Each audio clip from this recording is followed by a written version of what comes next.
Whether you're starting a family, building your career, or just stepping into the world of home ownership, there's one type of home that's perfect for many first-time home buyers, the starter home. So today, let's review the pros and cons of starter homes and whether or not they can be a smart choice for you entering the housing market. Let's jump right in. What exactly is a starter home? A starter home is typically a smaller, more affordable house that's perfect for those buying their first property. They're often in more affordable neighborhoods, smaller in square footage, and generally have fewer amenities than larger luxury homes. Starter homes come with tons of benefits, so let's talk about the top reasons why they could be a great choice. Number one, they're more affordable. One of the biggest advantages of a starter home is the lower price tag. Starter homes are priced lower than more expansive or luxury homes.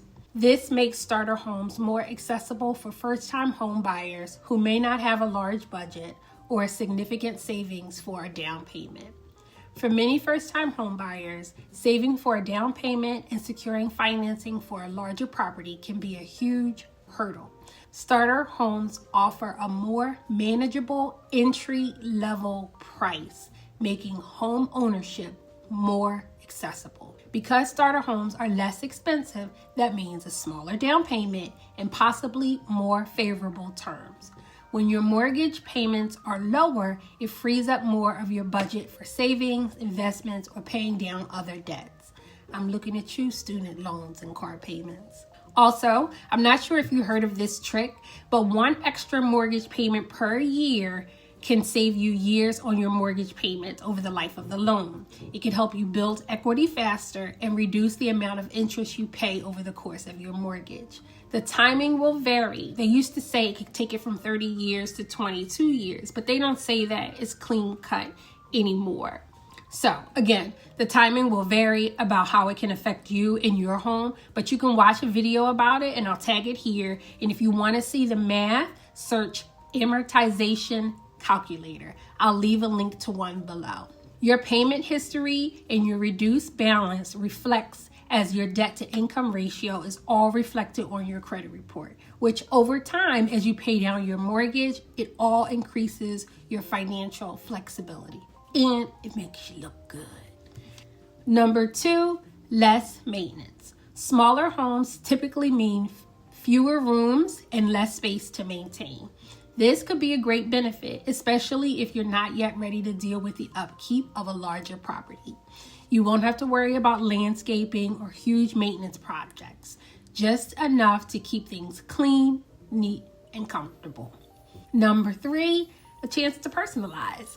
In a starter home, you can make it your own. Test out those paint colors, whether it's painting the walls a new color, updating fixtures, or adding small touches here and there. Starter homes give you the freedom to personalize the space without breaking your bank. It may need some renovations or updates, but it's generally livable and affordable.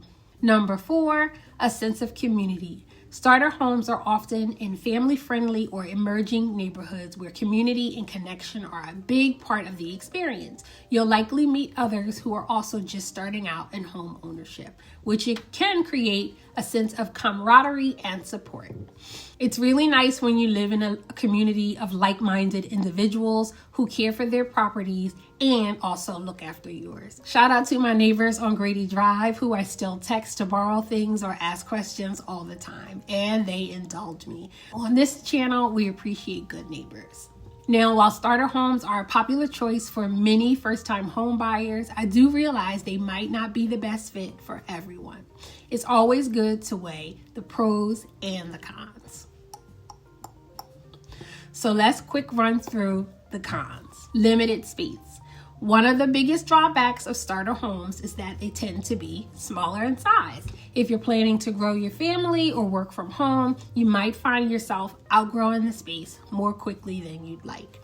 Fewer bedrooms, smaller living areas, and limited storage can become a challenge as your needs change. Starter homes often come with limited options for customization. The space is fixed and you might not have a garage, that first floor powder room, the large kitchen island, or an owner's suite, which is always nice.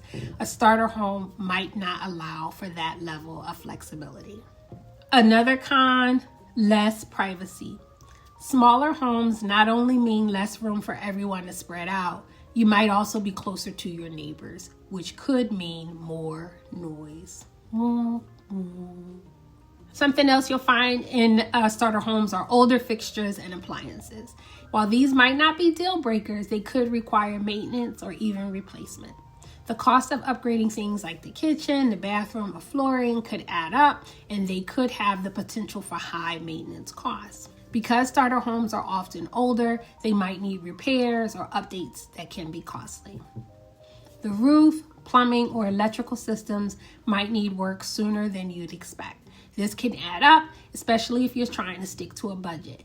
That's why it's really important to get an inspection on older homes. You can also purchase a home that has been well maintained over time, and you can generally see homes that have been well maintained versus homes that haven't. So definitely pay attention on your showings, okay? Next up, location, location, location.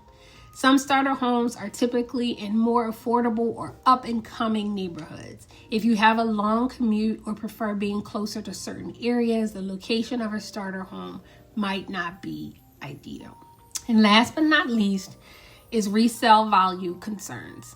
Depending on the location and the condition, the starter home resale value is always a concern.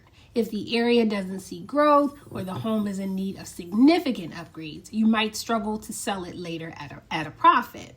The housing market isn't always going to be in a bear market like it is right now, but historically, real estate has been a decent and consistent investment. As you can see, while starter homes can be a great entry point into home ownership, they do come with advantages and disadvantages. Starter homes are all about finding a manageable, affordable entry point into home ownership.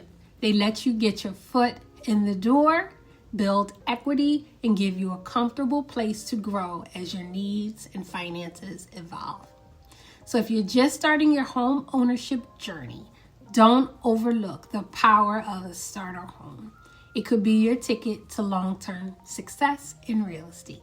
If you're thinking about buying a starter home, be sure to weigh the pros and the cons carefully. It's a big decision, and making sure you're fully informed is key.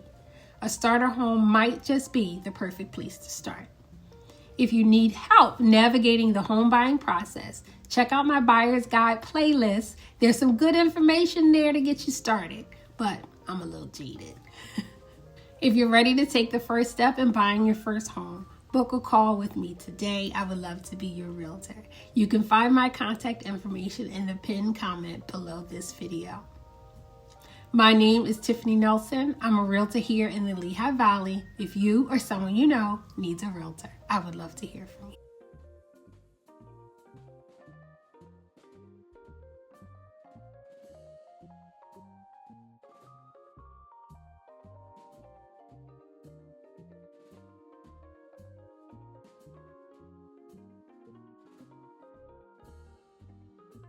Thanks so much for watching.